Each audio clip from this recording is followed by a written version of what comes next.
نعم، لقد تحررت مدينة الرمادي، ورفعت القوات المسلحة من رجال جهاز مكافحة الإرهاب الأبطال العلم العراقي فوق المجمع الحكومي بالأنبار. It is the morning after Iraqi forces claimed an epic victory over the western capital of Al-Anbar, but liberation, it seems, has come at a heavy cost. 7 months of battles between Iraqi forces and Islamic State have transformed Ramadi into a city of rubble, similar to former IS strongholds. Beneath the misty fog that hangs over the town, officers continue sweeping the streets for remaining explosives beneath layers upon layers of debris. The victory is said to be the biggest yet for an army that turned its back and ran in the face of IS terrorists during Mosul's fall in June last year.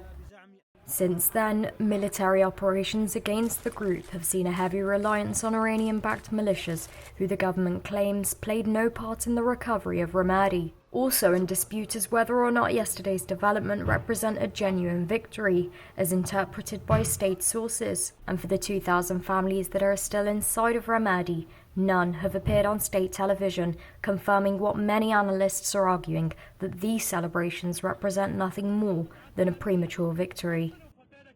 In an interview with Fox News, Bob Scales, a retired US general, said that while this may be a tipping point in the war against the terrorists, everything will be determined by what the army does next. عام 2016 عام الانتصار الكبير وعام الانتصار النهائي وإنهاء وجود داعش على أرض العراق.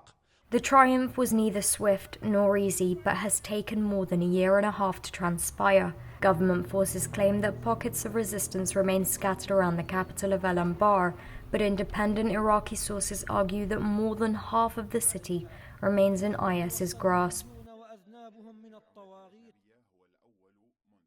Creative solutions to Iraq's deepening budget deficit are drawing mixed reactions. The latest may see staff time reduced or force workers to take compulsory leave.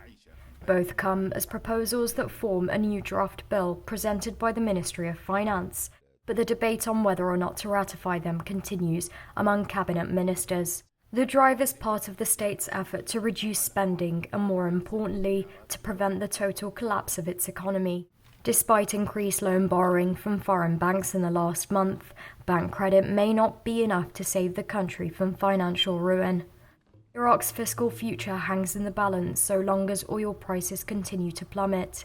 Its oil industry has been under enormous pressure in combination with the damages IS has caused to some of Iraq's key oil complexes. The southern fields that produce most of the country's output have continued pumping oil, exporting nearly 3 million barrels abroad per day. But growing debts continue to undermine national productivity, and this latest bill, as analysts predict, could hugely impact ordinary civilians already burdened by heavy living costs and poor services.